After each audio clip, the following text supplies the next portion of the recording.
In this video, we're going to be evaluating 9 different video conferencing services based on several different criteria. Today, we really need video conferencing more than ever, so stay tuned.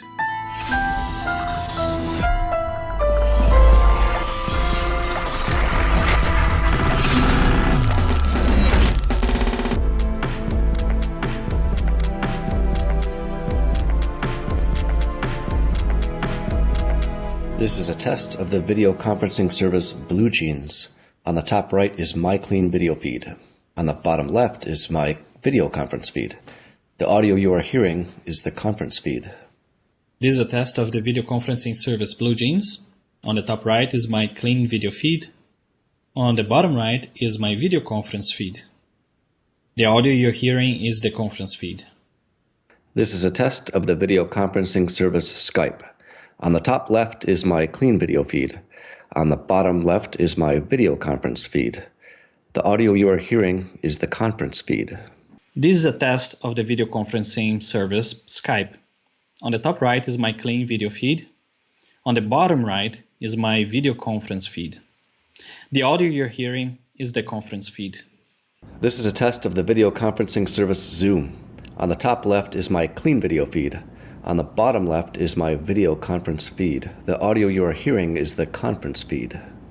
This is a test of the video conferencing service Zoom. On the top right is my clean video feed.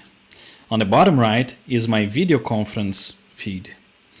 The audio you're hearing is the conference feed. This is a test of the video conferencing service Microsoft Teams. On the top left is my clean video feed. On the bottom left is my video conference feed. The audio you're hearing is the conference feed.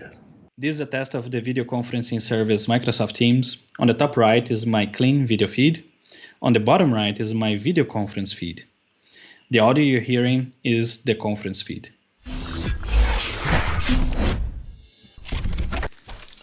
So Gabe, it has been a long time that we haven't really recorded an episode. Why is that? I will take all the blame for that. I've been super busy this year tackling a number of somewhat ambitious projects, trying to rebrand my company, update my website, and now because of this global pandemic, everything's been pushed back, which has opened up some time for me to jump back into our show. Last week, you approached me with an idea that I think is really important, which is now that we are all working remotely, or most of us are working remotely, and even if you're not in the video production industry, you're just in a business and you need to be able to reach out and still communicate with your teams or your customers, video conferencing is really a crucial part of that workflow. You came up with 9 different video conferencing services that we'll be testing today and judging based on a number of different criteria. How did you arrive at these particular 9 services? Well, first of all, I started with the ones that I already knew. Mm-hmm. Back in the day, I used to work for a company called McKinsey & Company, and there I was a VoIP and video conferencing engineer. So I worked with telepresence device, Polycom devices, and that's how I kind of got into video conferencing. Since then, video conferencing has been a very big part of my life. Mm-hmm. So I was one of those people that when iPhone 4 came and there was FaceTime, I was super excited and really wanted to dig on how it's working. And that was really innovative for me. And it was a big step forward in terms of communication. Now, we use video conferencing quite frequently. Like you and me, we are always talking over either FaceTime or Skype. And because of this COVID-19 situation, people are in need of really good video conferencing services, either because they need to do one-to-ones or they have to get the whole team in work, or if we talk about production and post-production, you have, for example, broadcasters. They need to connect the whole production team with the talent and walk the talent over how to set up a camera. Mm-hmm. and all of that. So it's important that everyone is using a solid video conferencing service. Now, one thing that we have to keep in mind is that right now the whole world is basically at home and using these services. So not necessarily they're going to be 100% all the time. So this is something for us to keep in mind, of course. Well, and explain that. What do you mean by not 100%? You just mean the amount of traffic they're getting? Just traffic, yeah, just network traffic, because they're having to process a lot of stuff. The same way that Netflix is throttling because of the demand, it's going to be the same thing with these services. Now, you've talked briefly about your history in IT, which reminds me, so we have a number of different categories that we'll be judging these things on. And in the end, I will be giving them anywhere from 1 to 5 stars for each category, and so will you, and we'll be averaging our scores. And where I think this is important is that you do have a background in IT, and I don't. I generally don't like dealing with this stuff at all. So I feel like we're kind of representing opposite ends of the spectrum, and so somewhere in the middle is going to be where most of our viewers will lie. So my having little to no patience for any of this, and you having near infinite patience, it seems, I think it'll help balance out the scores a bit. And I think, of course, it's going to be very interesting to hear everyone's opinions about our findings, because we're going to test the services side by side, and then we're going to give our score. But feel free to give your own score and to let us know what are your top picks. And the thing that we are doing to make sure that the comparison is about the service itself is that we are leveling the playing field of video quality, light, and audio. So for video, we're using our professional cameras connected to our computers via a capture device like the CamLink and the Blackmagic Ultra Studio. And then we are professionally lit, and we are also using professional microphones. So we're not using the microphone from the laptop. So this is going to give us a great point to start sending as good quality as you possibly can to the video conferencing service. And we're also going to compare our local recordings of audio and video side by side with the recording, with the quality that each other is receiving from the other one, right? Does it make sense? Yeah, so in my case, I've got a Blackmagic Pocket Cinema camera that I'm using a little adapter called a CamLink, C-A-M link, that is feeding into my computer, and that is being sent. Currently, we're using Skype for this test, or for this part of the episode. And Felipe is sending his Panasonic GH5 through. I've got my audio recording onto a Zoom F8, and he's recording as well on his end. But we are also sending that Zoom F8 feed through Skype, again, in this test, so that when we get to the evaluation portion, we'll have a 4-square grid. And in one corner will be the clean feed that I'm recording, opposite Felipe's clean feed, and then below each will be the corresponding feed as captured. We're using the app called ScreenFlow to do the actual screen recording, but that is what will represent the actual video and audio quality of each platform that we're testing at the time. So the 9 services that we chose were, like I said before, services that I already knew, and services that other people recommended, and then services that have become somehow popular in the last few weeks or months or maybe a year. And those services are, of course, FaceTime, which is the built-in service for macOS, Google Hangouts, or Hangouts Meet. It's the G Suite version for Hangouts, Slack, Discord, Whereby, Skype, Microsoft Teams, Zoom, and BlueJeans. Now, we also want to make sure that when we are talking about video conferencing services, we are talking about services that will reach as many people as possible. And so there are 2 things that made us remove some of these video conferencing services from our test list. One of them is FaceTime, because it's only compatible with Mac ecosystem. So Macs and iOS, so Apple ecosystem, sorry. So if you have an Android or a Windows device, then you're out of that. And right now we need to be able to communicate with everyone. So let's talk about services that we can communicate with everyone. And then, yes, you want to say? Yeah, well, so there are 5 of our 9 services. We'll evaluate up to a certain point, but we're not able to perform a specific test. And that includes the FaceTime. Well, we're not able to do the test as we mentioned earlier, which is to leveling the playing field of video quality, audio quality, and light and all of that. Because you are using, so like I said earlier, I'm using the little cam link adapter to send my feed through, and that's working fine. But Felipe is using the Blackmagic Ultra Studio, and that is not recognized by FaceTime, Google Meet, Slack, Discord, or the service Whereby. That only leaves Skype, Microsoft Teams, Zoom, and BlueJeans. So we can evaluate the platforms, the type of service, the ease of the call setup, ease of the joining the call, video features, audio features, and extra features, as well as privacy and price. But the last two categories, video quality and audio quality, the only way for us to test that would be to switch to our built-in cameras and mics, which then is kind of defeats the purpose of this whole test, which is leveling the playing field by using our professional gear. And then we wouldn't also be able to compare the local recording with the feed that you're receiving. Yeah, it really wouldn't be fair. Yeah. So let's go through the list of platforms. So we know that FaceTime is just Apple. It's desktop and iOS. That's it. Well, let's talk a little bit about the categories that we're going to be talking about, right? Okay. Because for each of the services, we're going to be talking about the ease of call setup. Mm-hmm. So how much effort it takes for you to set up a call and invite someone to that call, and then the ease of joining the call. Yep.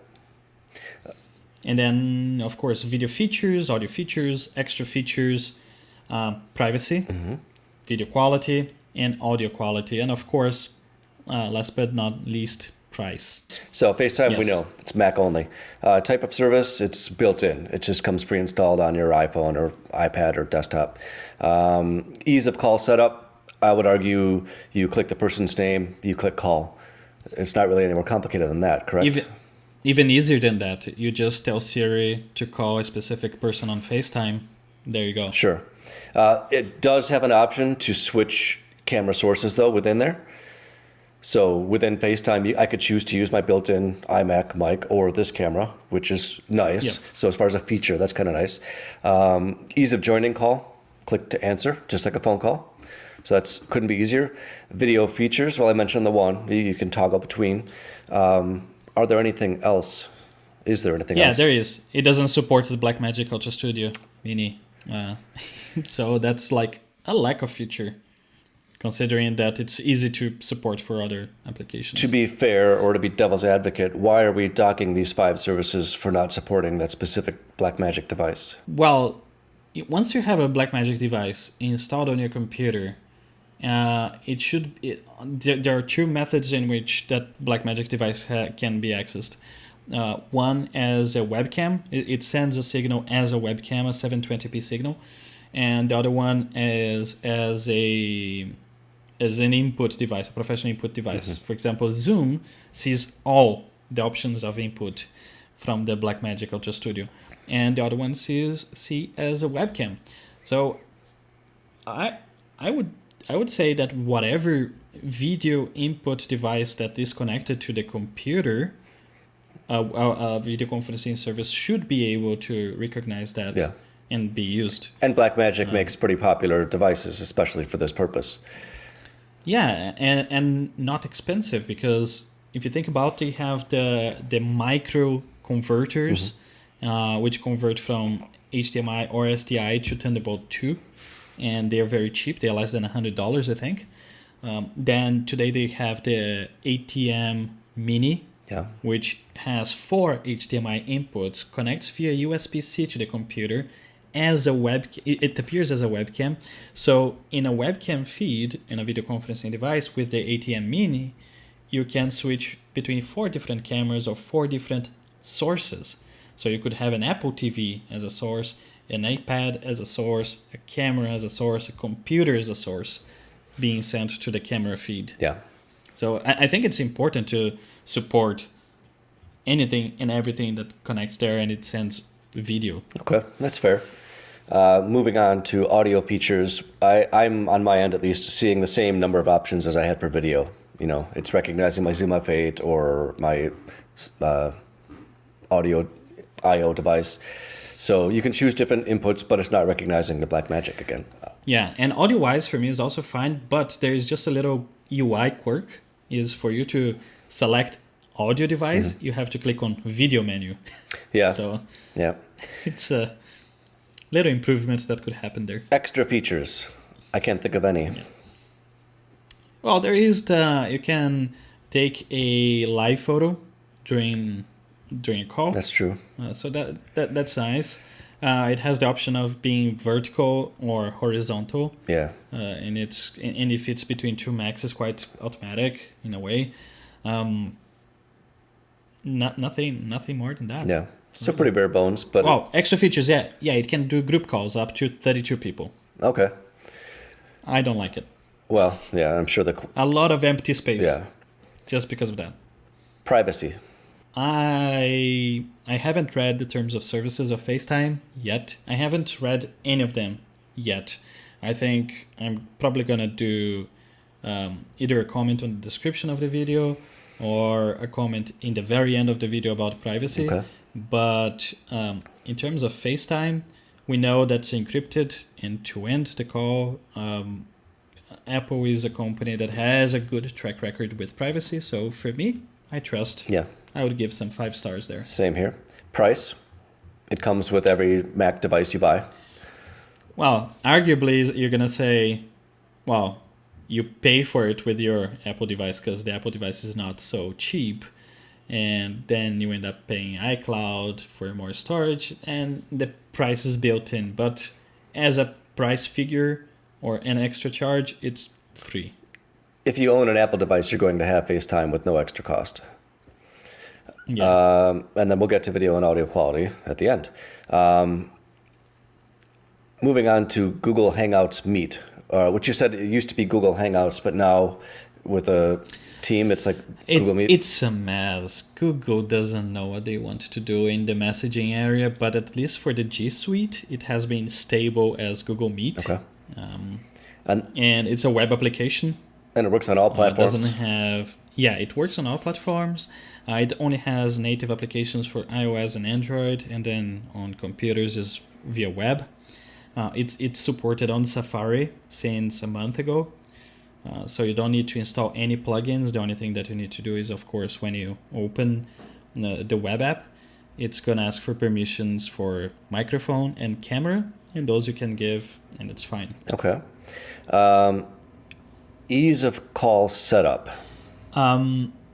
Assuming you're logged into your account on Google, and you just go to meet.google.com, I find it very easy because you click on join or create and give it a name, and the call has been created, and it gives you a pop-up that says copy joining info so you can paste to someone. Yeah. I give 5 stars of it's easy to start. I agree with 5 stars for this one. I had some issues even getting into Google because I had multiple accounts, but that's not the fault of this service. Ease of joining call. That seems to me just click on the link. So click on a link. Yep. Yeah, couldn't be easier.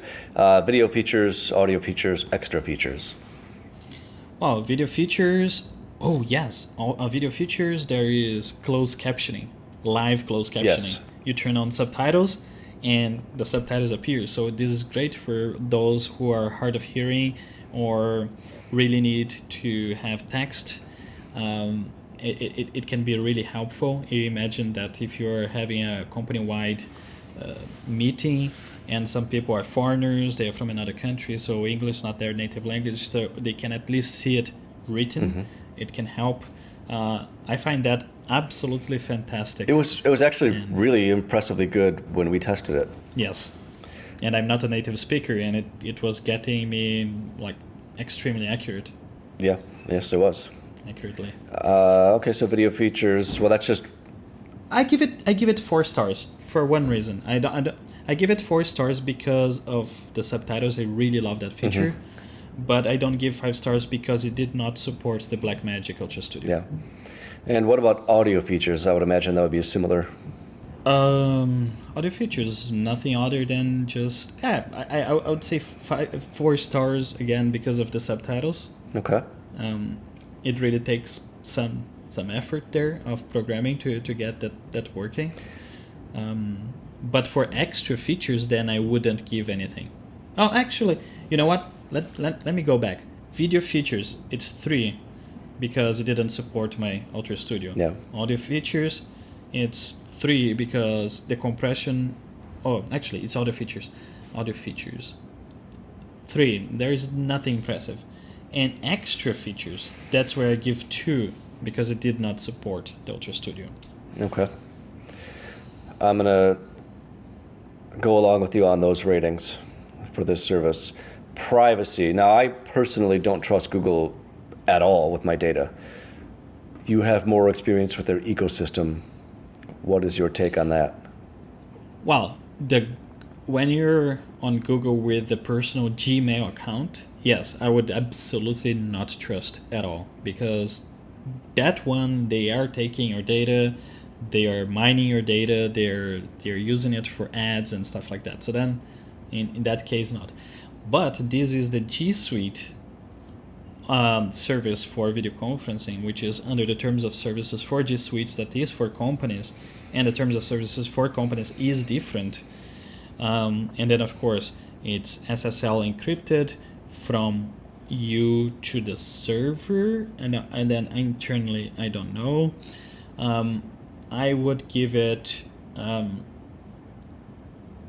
between 3 or 4 stars. I have to decide a little later because also I would need to read the terms of services, but I'm gonna give it 3 stars. Yeah, I was going to say, if you were going to give it 4, I was going to say 3, so we'll settle on 3. Price. If you already have a G Suite account, is part of that package, so it's difficult to say what's the price. G Suite starts, well, our subscription, which is the common one, that includes all of the G Suite services almost, all of the Google services almost. It's $12 per seat. So per month. If you're just a single person, $12 per month per seat on a company subscription. So if you're a company of one person like me and Gabe, you pay just $12. Sure. So our list that we have here currently says free, so I would change that because it's not. Because it requires a separate service in order to run it. Yes. Now you can run the Google Hangouts on the personal one, but that one honestly I wouldn't trust. Okay. And it's very segmented, fragmented. It's super confusing. That one we would give 0 for almost everything. Yeah. I think definitely ease of use. Speaking of giving 0, Slack. I did not enjoy testing that with you, nor have I ever enjoyed any time I've ever been asked to jump into Slack over the years. I keep trying to get away from it. It's probably my least favorite service on earth. So it is available on all platforms, so that's good, I suppose. It is a native app. Is there also a web application, or is it just the app? Actually, it's worth mentioning one thing about native app. Yes, it's a native app as you can download in the App Store, and it runs on your Mac, runs on your Windows, but it's an Electron app. And Electron apps are it's a way of developing an app just once, and then very easily you port that to Mac, to Windows, and etc. So it's not really customized for each platform? No, and there are things such as if you're on a MacBook Pro that has the 2 GPUs, the integrated one and the discrete one, once you use an Electron app, it's very common that they are going to switch to the discrete graphics card as a standard, as a default. Then you have to go into the preferences and switch hardware acceleration for that to be switched off. That's going to be the same thing for Slack, for Google Chrome, for Microsoft Edge. All of them, they use the same way of building that application, which is Electron. I might be wrong on Microsoft Edge. I'm not 100% sure, but it looks like it's an Electron app. But it's native for all intents and purposes. It's just not great. It's not the most optimized. It's not optimized for macOS. Not. Look, I always had performance issues with Slack. So let's just stop at that. Okay. I don't love it. I don't love it, but I have to use it. Ease of call setup. Now, for my part, I couldn't figure out how to set up a call at all. So before you even say anything, I'm going to put 1 star, and then we'll average that with whatever you rate it as. For example, when I go to a service, I would like to log in and then decide, what group I want to join or whatever. Slack is completely backwards. It's like you have to decide what group you want to join and then tell them who you are. And it's just like, if I walk into a building, they say state your name and state your business. So my name is my identity, that's who I am, and then I decide where I want to go in the building. It shouldn't be like where you're going to go and then, now we clear you through credentials. It's backwards. Yeah. The idea of different workspaces is confounding to me. Yeah. So there are 2 ways of seeing this. You're either already on Slack or you're not. So what you described is you're not on Slack and someone is saying, hey, let's do a video conference on Slack. And then yes, the user experience is absolutely horrific. I mean, it's if you have never used Slack before, don't. And if I say let's have a call on Slack, it better just go to Hangouts. Yeah. We already didn't test because it didn't have the features that we want, but go to Hangouts. It's gonna be a lot easier. Go to FaceTime, but Slack is not that. Now, once you are already on Slack, it's a little easier. So the way you're doing 1 star, I'm gonna give it 2 stars. Okay. Hold on. Are you on my screen? Yeah, they're kind of shared right now, so we'll just split the difference in real time. Oh, we are splitting. Oh, okay. Yeah, I know it's the same, but that's fine. I mean, this is our evaluation, and it's moderately scientific, but it's a whole lot of opinion. So I mean, the viewers will decide for themselves what they like. It's just opinion. Ease of joining call. Now, once the call was created, I found it easy to accept the call. You just click a button. That's fine. Video, audio, and extra features. You want to walk us through that? Oh, video features.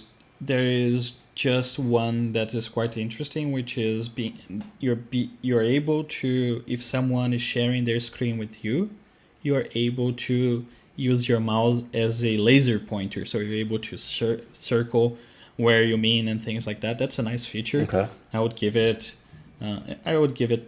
3 stars, for example. For that feature alone, but because it helps with collaboration. When there are several people watching the same screen, it's nice to be able to know, oh, click on this, and you're like, where, and then you go there and you circle right here, the same way that we have that on Frame.io. But does it give you the ability to control somebody else's screen? I don't remember. Okay, I don't remember. I'm still tempted to lower that 3-star rating to 2, though, and then I'd be willing to raise it back up to 3 if you could also control the screen. Oops. Fine. All right, audio features. Nope. Nothing. No. 1 star. Nope. Extra features. Nope. You wouldn't consider a horrible service to be an extra feature? It's by design. Yeah, so 1 star. Sorry, guys. I am very biased towards Slack. I really do not like it. Yeah, it's convoluted. I don't like it. Yeah, I hated it. Privacy. I can't say anything about it, honestly. Let's just leave that unrated, I guess, for now, because we don't really know. Price is free. I've never paid a cent for Slack. Yeah, it starts as free. You can use a lot of features for free, most of the features, and then the limitations are towards archiving, storage, and so on. Okay, so moving on to Discord, which is a curiously named service. All platforms. It is a web application as well as a native app, so you can go through a browser or download an app. Ease of call setup. I don't remember that being easy at all. Nope. It took. Look, I'm used to complicated applications. Nope, that was difficult. That was really difficult until you discover that to call someone you're not really calling someone on the free version of it. You're gonna have to join an audio channel. Yeah, And then everyone that wants to talk to each other, you all join the audio channel. It's meant for gamers. This application is meant for gamers, but it has these features. Now, video conferencing feature is only on the paid version, first of all. Okay, yeah. Well, If I understood correctly. Because if I didn't understand, I literally did not find it. So that would go ease of use 1 star. all the way down. It's 1 star. Yeah. Ease of joining call.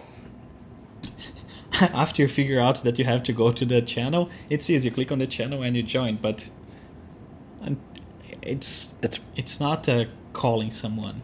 Yeah, it's... I don't know. It's not easy. Video features, audio features, extra features. Video features. I'm very inclined on giving it 4 stars. Because on the paid version, it costs $12 a month. I think annually is probably less, but $12 a month. They have an option that's currently in beta to share the screen, your computer screen at 1080p 60 frames a second. So that's meant for gamers. So normally you would be sharing your screen on Twitch, live streaming, and it would be high refresh rate. But for video editors that need to do a synchronous review, meaning that the director will be watching while you edit and you have your NLE open, this could be a really great feature. Yeah. And we tested. It wasn't bad, and it was sending audio together with video. Yeah, Felipe was playing back, and I could see almost full screen the entire Final Pro 10 interface. He was playing back a timeline, and the viewer was showing the lips perfectly in sync, or probably less than maybe a frame off at most, with the actual audio streaming from the Czech Republic to here, which was really impressive. So even though I'm not happy with Discord so far, for that alone, I would give it 4 stars for the video. Yeah. Or actually, that would be an extra feature, wouldn't it? Because video. Probably because on the video side, it didn't support Delta Studio. Yeah. So 3. Yeah, I'll go 3 on the video. Video features, I would give it 1. So if you want to average it 2, yeah, because let's do it. Because the thing is, I didn't find the video conferencing option. And it supports video conferencing. I just couldn't find. Call me stupid as much as you guys want if you use Discord and if you love Discord, because whoever uses Discord, they absolutely love it. I don't. And I don't know. I am stupid. So, yeah. You're not stupid. Audio features for Discord. I would imagine this is similar to video. Yeah. So you seem...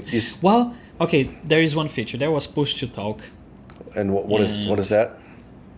That is, it's meant when you're gaming, that you want only to send your audio when you press a specific key combination, and then so that's nice because you're constantly on mute, and only when you want to talk, you hold to talk, you push to talk. Like a walkie-talkie. Okay. Like a walkie-talkie, yes. Well, fine. I'll raise it to 3 stars, I suppose, for that. Privacy. Can't say anything. Okay, we'll leave that blank for now.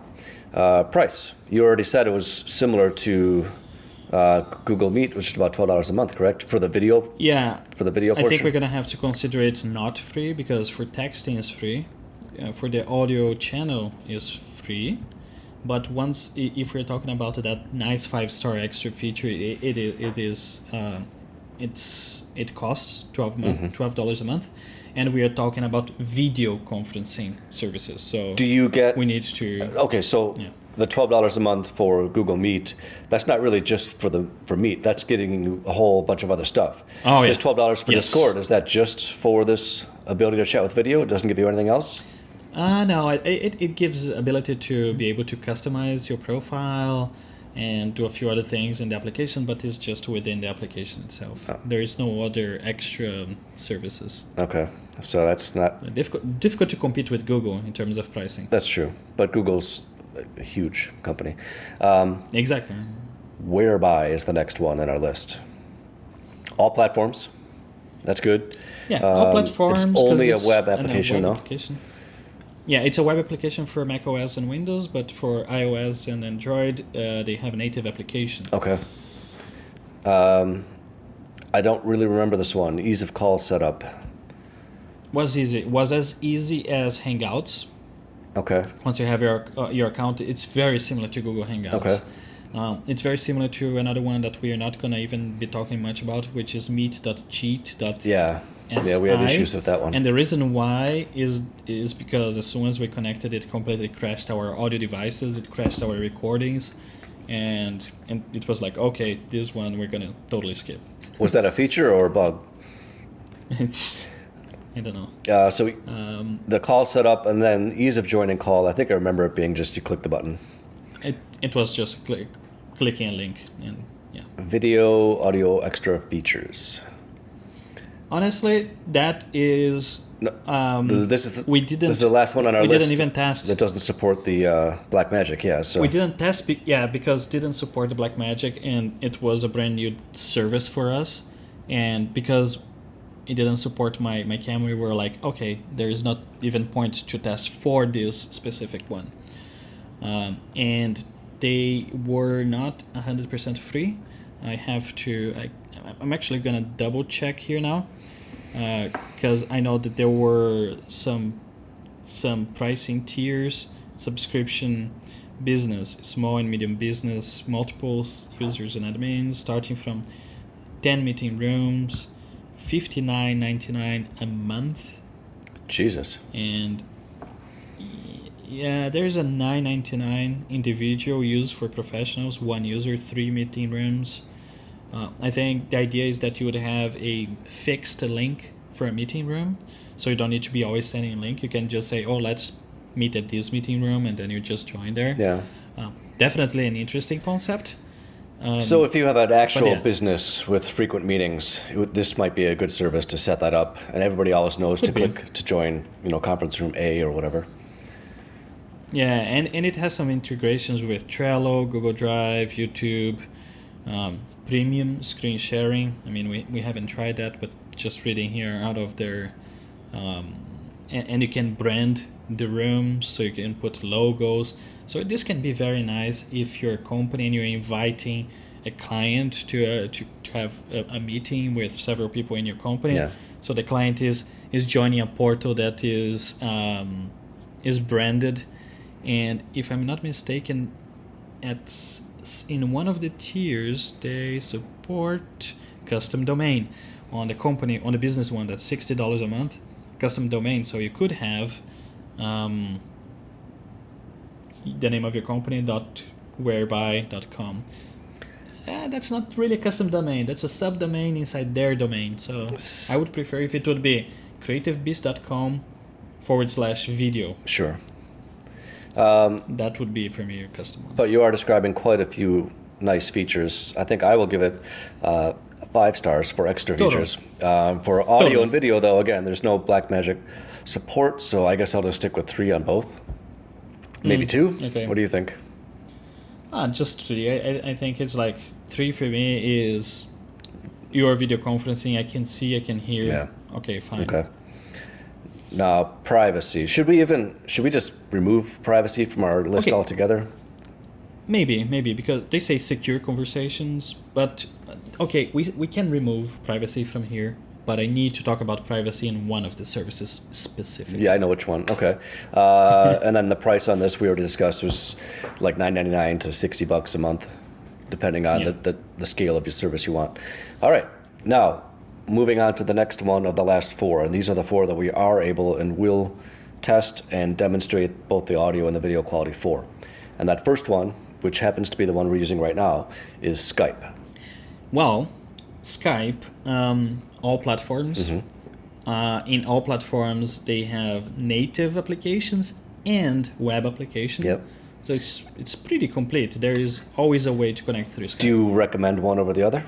Definitely the native app. Yeah, that's what we're using now. The web application is quite new, mainly on Safari.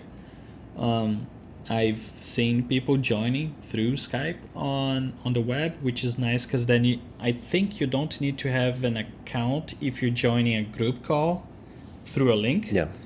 But Yeah, probably easiest to have the native application. And why would one choose native app versus clicking a link on a browser? Quality optimization, hardware acceleration for encoding, for decoding, all of those things end up being a little bit better on the computer. Okay. For example, my MacBook Pro, this is all the noise it's making, which is almost nothing. Yeah. So we are on this call for over an hour, and an hour and 2 minutes, and the computer is super quiet. So that's the type of optimization that I like. Sure. I don't need. A year or two ago, you would get into video conferencing services, and some of these you're gonna get into those services, and it's gonna be making your computer just blow 100% with the fans. So not great. Okay. Ease of call setup. Keeping in mind that I generally hate all this stuff. Again, I really just I want to click a button, talk to Felipe or my family, and just hang up and be done. I don't really have much of a need for any other features in between. I definitely don't want a complicated setup. Now, I installed a bunch of apps just for this episode, which I will promptly be uninstalling most of them because I consider them viruses. But for ease of call setup, it's quite easy. I mean, when I'm in Skype, you click the name of your contact, and then you basically click the video icon, and you go from there. Would you consider it any more simple or difficult than that? It's the same. I mean, before that, if someone is not in your contact list, there is a search field, and you search by email address, by phone number, by Skype ID. So it's generally easy to find the person that you need to talk to. Normally, they will tell you what is their Skype ID. They will know. If they don't, they probably have created the account through their phone number. So yeah, it's pretty easy. Yeah, like you said, you click on the person and then click on video or audio, and then and accepting the call is as easy as. And like FaceTime, if you have installed on all your devices, it's gonna ring on all your devices. Yeah, that's no joke. I'm going to give Skype a 4 for ease of call setup, because if the easiest is, for example, something like FaceTime, where it's just, this is a little bit more convoluted if you don't know your Skype ID, you need to track that down. Like, for example, I have 2 Skype IDs. I have no idea how I ended up with them. Every time I call you, it's from a different ID. User error, certainly, but video, audio, and extra features. There's not a great deal of. I mean, okay. It does. Yes, it does. You can use your Blackmagic Studio. You can choose, all kinds of audio and video inputs, which is great. There is a blur background feature. Actually, I will toggle this on now if I can remember how to do it. But we're not recording anyway. Oh, that's true. Yeah, you're not. But you can see me. Maybe I'll do it during our the actual quality test. But yeah, it'll basically isolate me and blur my background, and it's not perfect as if I was filmed, but it's pretty impressively cool.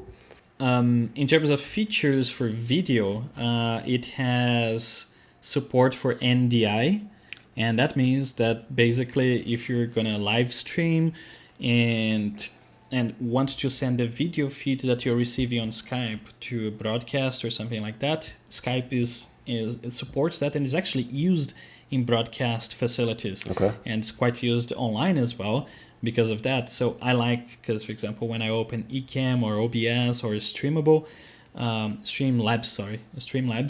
I actually see each person as a camera source. So I can even see it on a multi-viewer on OBS. So I find that quite a very nice video feature. Of course, supports Blackmagic. It supports the Blackmagic as a webcam. So I think the video feeds that you getting from me is 720p. Okay. Video features, I would give it. Okay, there's the video features between 3 and 4. All right. Is what I would be thinking. Well, I'm going to say 3, so that averages out. We're not doing half stars, so we'll stick with 3. Yeah, audio features. There's not much, really.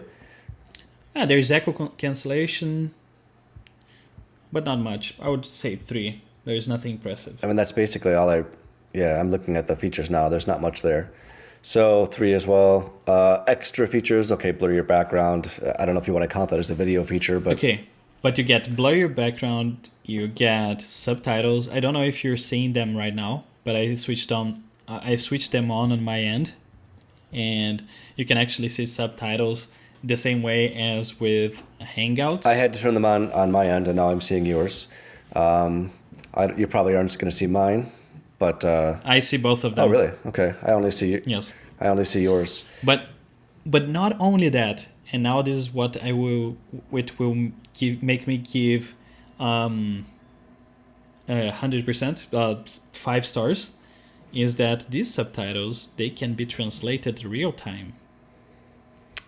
What do you mean? So, I think you would have to switch. I think you would have to switch on the translation on your end as well. Well, this not currently working is just because we're playing around with it now. It's not that the feature doesn't work. I only remembered it. now. I'm going to go with 4 stars in extra features just because providing subtitles is really important, I think, especially for a hearing impaired audience. But then also to be able to translate it in real time further connects people That for me is who would otherwise great. be separated. That's great. From a language barrier. So that's really good. Yeah, so I'm going to cap it at 4 stars, though. It's impressive, but I mean, it kind of has to be amazing for 5 stars. We're skipping privacy. Price. I've never paid for Skype. 0. So price is free. 0. The way they make money is by allowing you to call from Skype to landlines and mobile phones, and then you buy credits. That's how they make money. Okay.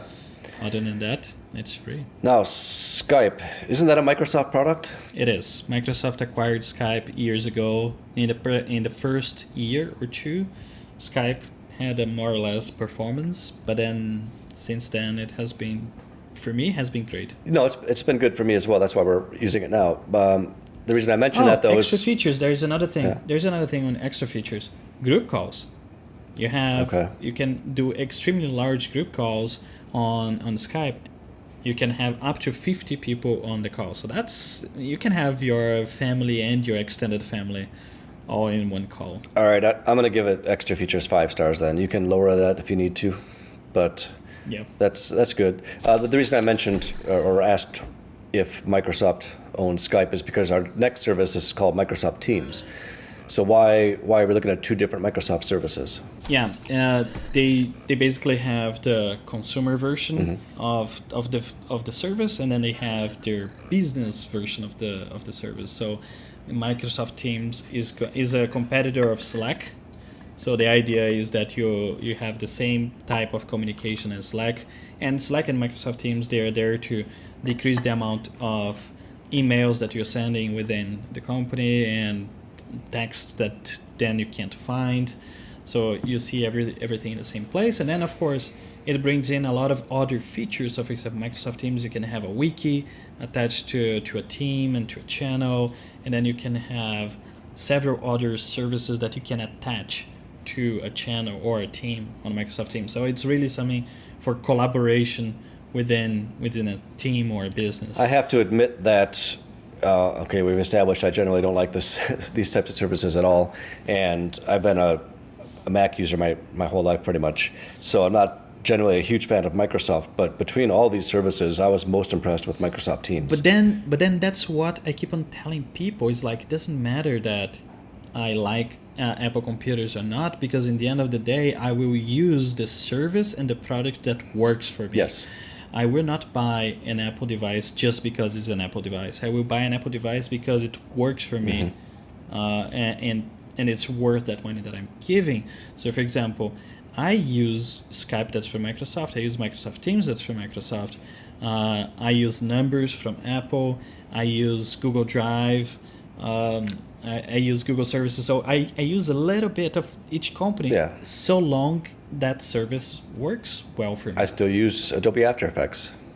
I try not to, but I use it, and that's, I could use Motion. I use both, but and then it's going to be the same for both of us. For DaVinci, for example, for a feature or another, we're going to end up using DaVinci. So yeah, it doesn't matter which one it is, so long as the service is good and the and that it respects your privacy, at least to a degree. Yeah. All right, so Microsoft Teams is all platforms. It is a web application and a native app. And so what we have here, we'll be testing the native app. Ease of call setup. I honestly still have no idea how to set up a call, but I can definitely answer your call. Yeah.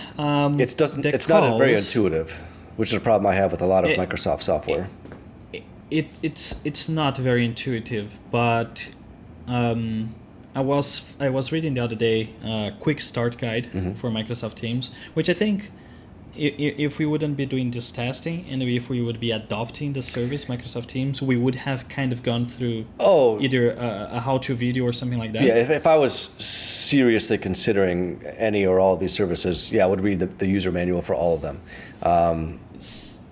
So it's definitely not 5 stars of ease of use or ease of call setup. But the thing is, Microsoft Teams, you need to be on a team to be there.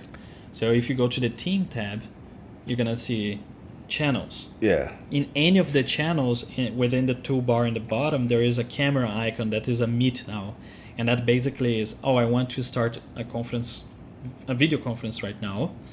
So it sends as a text to the whole channel. It's like, there is this video call going on right now. So it doesn't really ring on your end so much that you can just join, or I can actively say invite Gabriel once I'm inside that conference. So it's once you understand the ecosystem, once you understand how it's designed to sort of work, it can kind of start to make sense.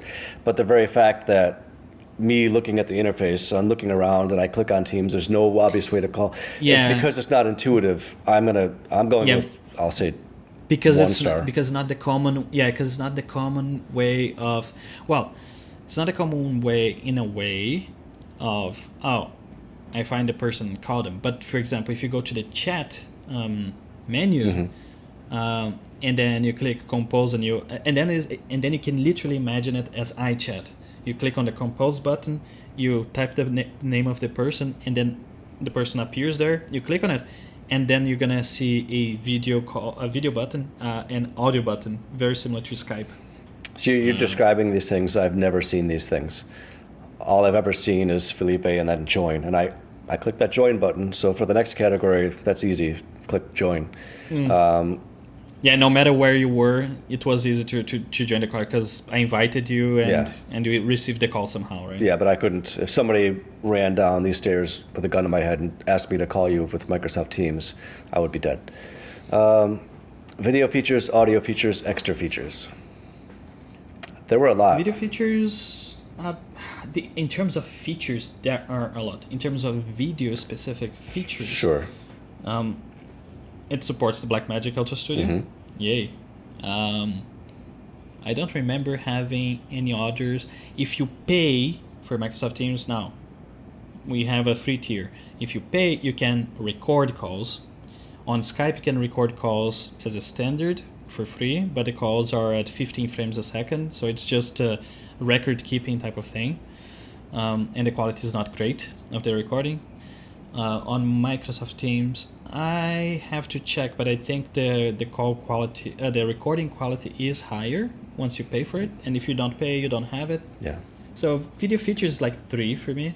I'll agree with that one. Same with audio, I would say. Yeah. And then audio is the same.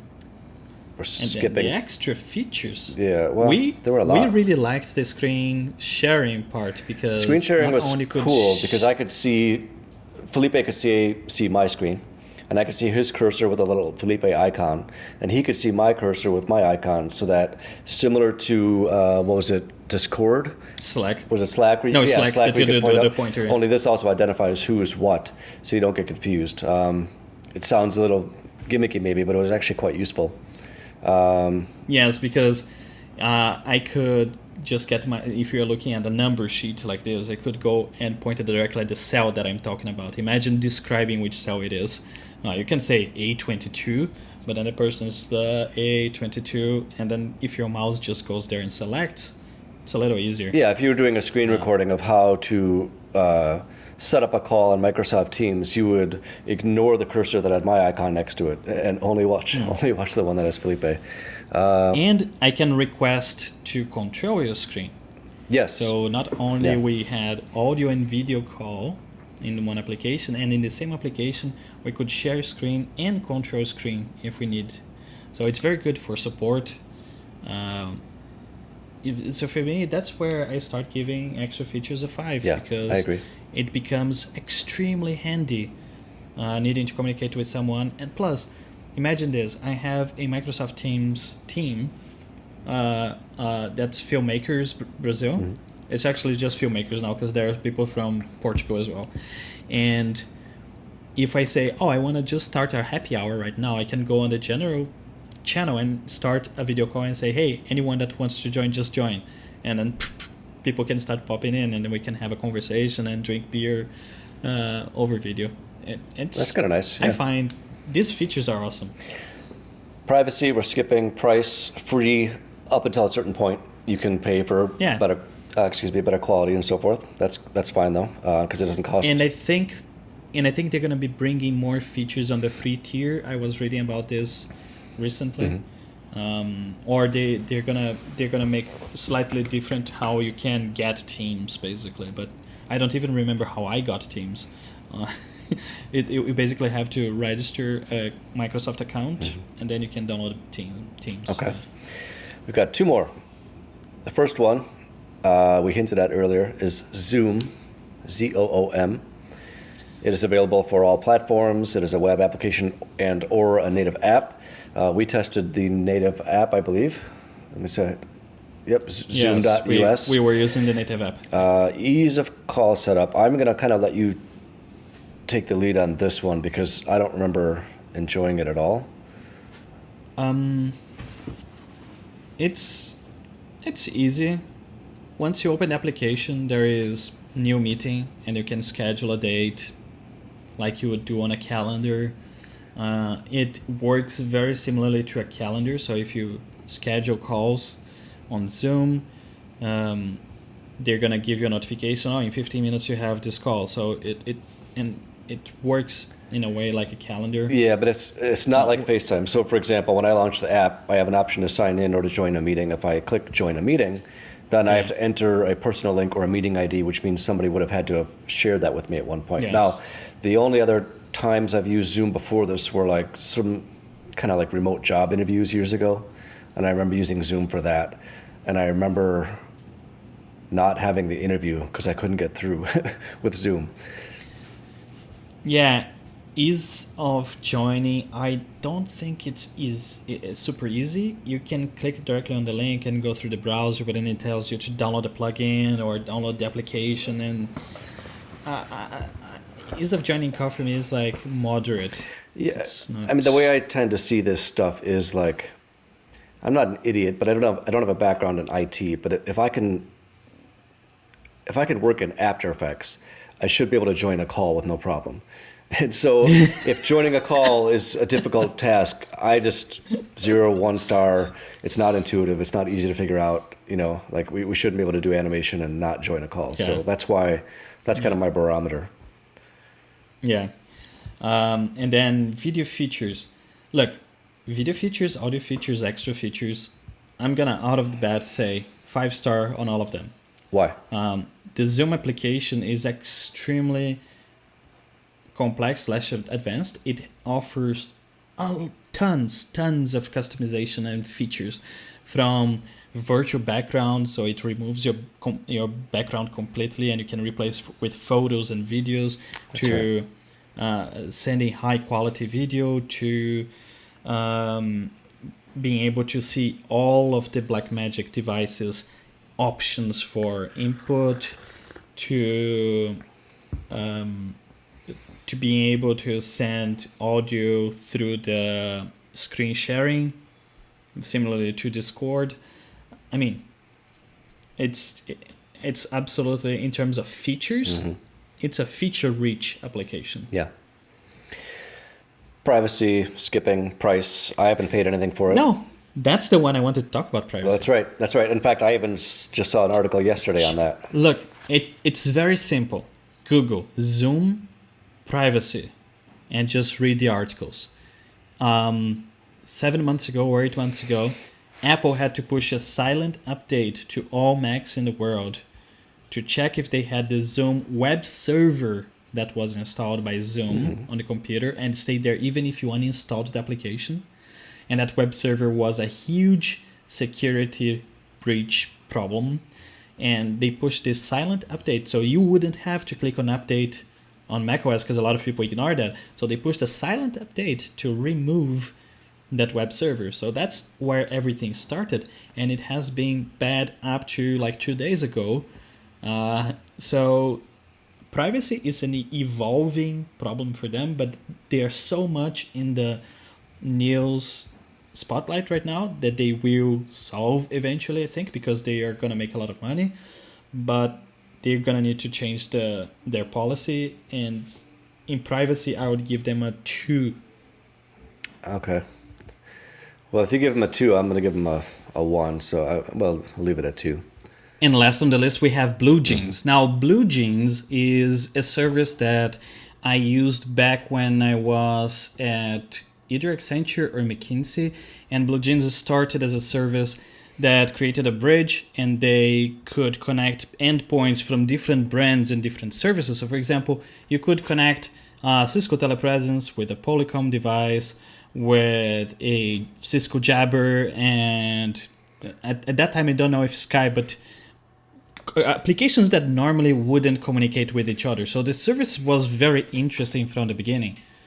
Well, and what are these services? I mean, why would you connect them? What do they do? Well, the idea was, for example, you are in a company that normally companies, when they decide to invest on video conferencing devices, they either invest on Cisco Telepresence or on LifeSize or on Polycom. So, and each one of those, they can talk to each other, but because they all use the same open standards of communications, H323, H164, and a few other things.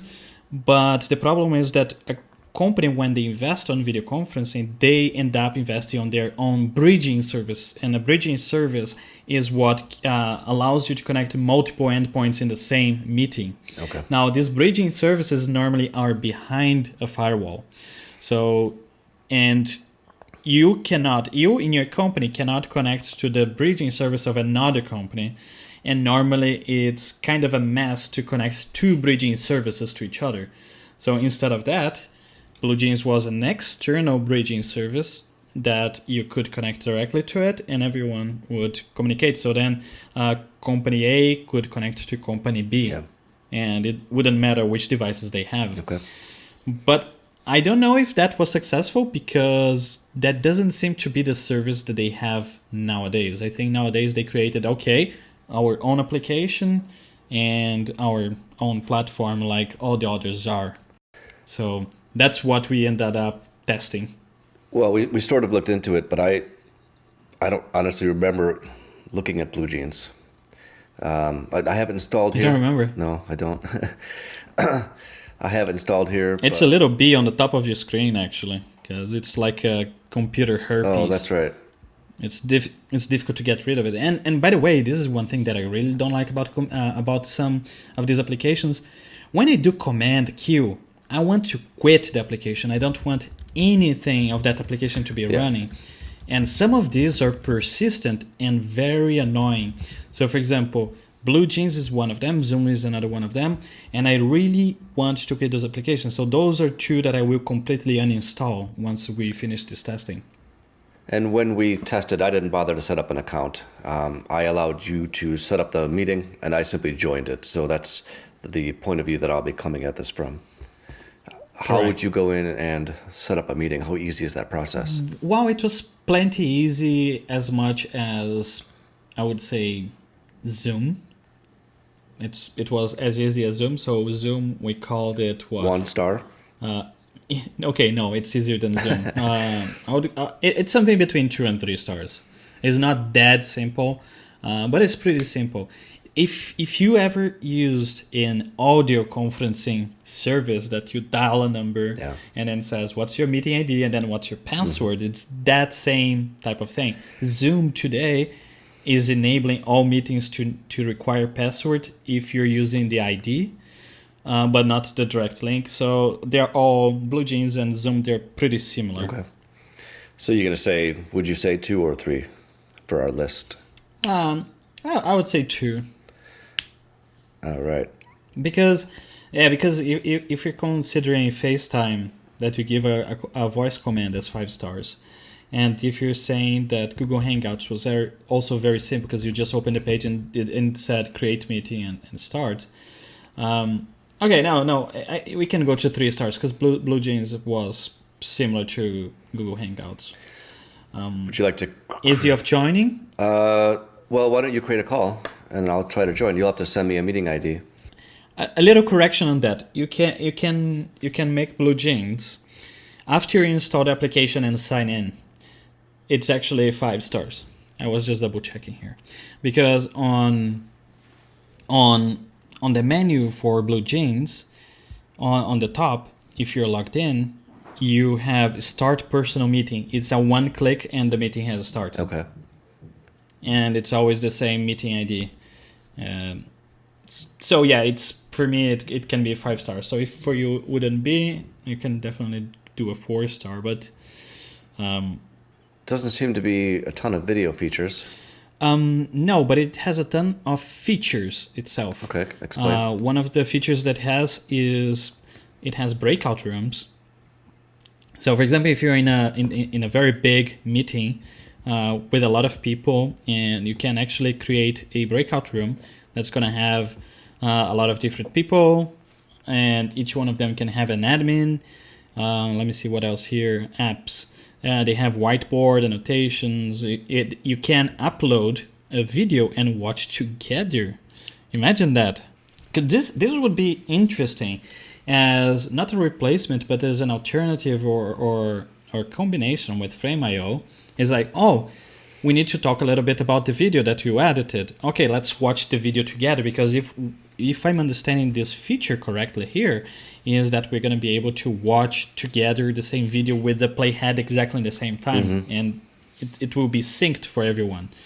And it's also a very nice way of doing internal town halls. For example, you want to do a town hall and you have 100 employees on the call, and you want to start that call with a video. Okay, guys, there's a video here that we did for you. Let's watch it, and everyone watches together. It's not broadcasting because people can interrupt you, but it's a very interesting way to have an interaction within a company. Sure. Extra features. What do you think? 4, it doesn't have subtitles and captions, not that I could see, but it has the breakout rooms, it has whiteboard, it has the video that can be played in sync, which is pretty nice. The bit rate seemed quite high as well. Yeah, I would give a high one on the extra features. Now, price. I didn't pay for this, but is there a paid tier? I think all tiers are paid, because I think I have a trial account. Oh, okay. So if I go into their website and I click on pricing, first of all, their website, as soon as you try to click on pricing, it tells that Safari needs to download the font Mukta. That's 1.3 megabytes. This is extremely not normal. No. And I would advise, if anyone at BlueJeans is watching this, stop doing that. It's not great. I'm not going to download any fonts to my computer. BlueJeans does not have a free tier. It starts at $9.99 a month, and the standard features are host up to 50 participants, unlimited one-to-ones, unlimited group meetings, meet as long as you want, 5 hours of meeting recording, Windows, Mac, Linux, iOS, Android, Chrome, Firefox, Edge, Safari, and Opera. And it starts at $9.99. Okay. That leaves us really with just the audio and the video test for Skype, Microsoft Teams, Zoom, and BlueJeans. Okay, so let's get started. This is a test of the video conferencing service BlueJeans. On the top right is my clean video feed. On the bottom left is my video conference feed. The audio you are hearing is the conference feed. This is a test of the video conferencing service BlueJeans. On the top right is my clean video feed. On the bottom right is my video conference feed. The audio you're hearing is the conference feed. This is a test of the video conferencing service Skype. On the top left is my clean video feed. On the bottom left is my video conference feed. The audio you are hearing is the conference feed. This is a test of the video conferencing service Skype. On the top right is my clean video feed. On the bottom right is my video conference feed. The audio you're hearing is the conference feed. This is a test of the video conferencing service Zoom. On the top left is my clean video feed. On the bottom left is my video conference feed. The audio you are hearing is the conference feed. This is a test of the video conferencing service Zoom. On the top right is my clean video feed. On the bottom right is my video conference feed. The audio you're hearing is the conference feed. This is a test of the video conferencing service Microsoft Teams. On the top left is my clean video feed. On the bottom left is my video conference feed. The audio you're hearing is the conference feed. This is a test of the video conferencing service Microsoft Teams. On the top right is my clean video feed. On the bottom right is my video conference feed. The audio you're hearing is the conference feed. So now you guys have watched the 4 tests between those 4 video conferencing devices that we decided to compare, again, because they supported both of our external devices and we were able to put them side by side with our clean feed. What do you guys think? Did you like any of them better? Leave down in the comments because we really want to see and hear your opinion. But we were kind of impressed with some of them, weren't we? Yeah. Like I said earlier, I tend to prefer the simplest approach. So for most people, I'm just going to click FaceTime. But we have been using Skype. We're using Skype. Actually, at this moment, we're using Microsoft Teams. We switched during the recording of this episode from Skype to Microsoft Teams. And it's looking like we might stay with Microsoft Teams, at least for the near future. So I've been impressed with that one, believe it or not. Yeah, and it has the feature of screen sharing and requesting control of the screen sharing. I like that once you put it on full screen, your self view goes away, so you are like fully immersed with the video feed from the person. And in our case here, we have very good, clean video feeds, and compression-wise, it's just great. Its sharpness is very nice as well. It's really not bad. Now, I think in terms of conclusion, I can't conclude much more than that. Well, the one thing I think I feel I should add is, the first 5 services we weren't. It's not that we weren't able to test them; it's that we chose not to test them because of the Blackmagic Ultra Studio, the lack of the support of that. To be fair to those services, I think most people would just be using their webcam, and so, you could use any of those services, no problem, because you're not introducing the complexity of, external devices and so forth. If you had to choose between the top 5 that we didn't test the audio and video quality of, which one would you rate? Which one would you, as someone with a background in IT, recommend most to the average person? Google Hangouts. And Hangouts Meet. Why? Because it's in all of the platforms. Although the iOS application, I don't really like it because the video doesn't go full screen and it has a lot of wasted space, but I guess they can always fix that. In second place, I would go FaceTime. So if I know the person I'm going to talk to and everyone else that I'm going to talk to is on a Mac or on an iOS device, I could possibly go to FaceTime. The thing is, I never had a great experience on group calls on FaceTime. Group calls on Hangouts have been good. Slack, no. Discord, nope. And whereby it's paid, I want to stay with the ones that I either can access freely or that I already have access to because I pay for some service like Google. What about you? What would be the ones that you would go for? for recommending to the average person. Yeah. Honestly, I would probably just stick with Skype because it's been easy for me to use. It's But you said the top 5, the ones that we didn't test. well, I know. I don't. Okay, I don't. pick first the I ones hate that- Slack. I didn't like Discord or Whereby. I've only used Google Hangouts once, and okay, fine. If I had to choose between the top 5, the only reason I wouldn't choose FaceTime is because it's Mac only. I guess I would choose Google Hangouts or Google Meet. Okay, now between all of them,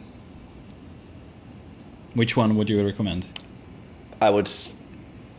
We might be switching to Microsoft Teams, but I think I still prefer Skype as a general recommendation because it's very easy to use, and there's some news as of yesterday or this morning. We no longer have to sign in, something Yes. like that. Now Skype has a new page, and it's going to be down in the description here. If you go to that page, you can just click on Start Meeting. It's going to create a link for you. You can share that link with everyone, and then click on Start Call, and that's it. So- and you can either use the browser or the application if you have installed. So it's gotten even easier. That's why I would Yeah. recommend it. Now, I agree with you. If it is between all of them, I would go first with Skype. Microsoft Teams, the way I would describe is... Actually, the way I would describe Skype, FaceTime, only Skype and FaceTime, that is a straight-out conversation chat type of thing, and that's what they are for. Skype, you choose a person and you chat with them. You choose a group and you chat with them. A chat, no subjects, no anything like that. Yeah. And same thing for Telegram, same thing for Hangouts, same thing for FaceTime for video conferencing, same time for Telegram and iMessage for on the text side.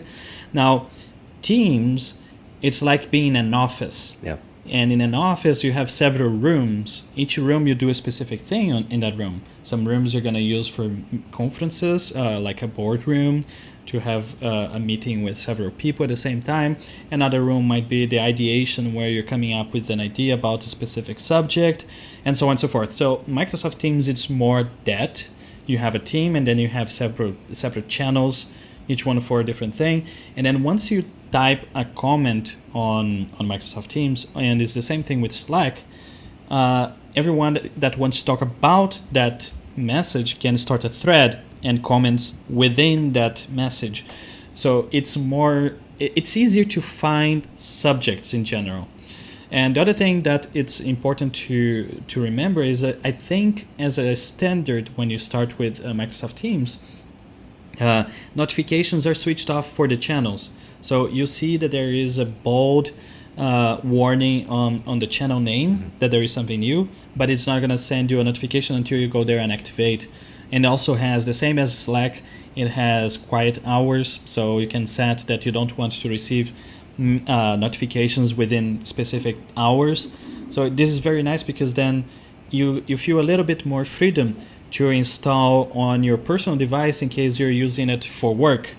Then you can say, yeah, after 6 p.m. I don't want to see notifications from work anymore. And it's pretty nice. So as a more collaborative, team-wise thing, I like going to Teams, but for a chat, go to Skype. It's just faster and easier. If it's on a Mac, go to FaceTime. Yep.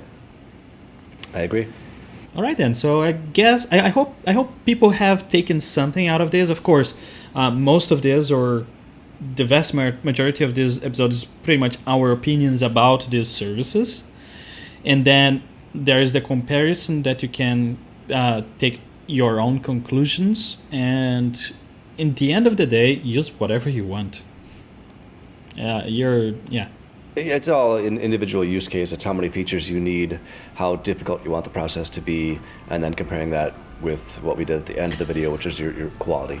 And I think it's also interesting to know what are all the features from each one of them, because like you said, it depends on when you need a specific feature, right? So for example, if we would have decided to stay on Skype, but we know that, let's say, I need to remote into your computer to help you. And then we know, Skype is not the place to do that, but we can do that on Microsoft Teams. Sure. Yeah. Yep. Thanks, everybody. If you found the conversation interesting, we'd love to hear your comments. Please be sure to like and subscribe, and we'll see you next time.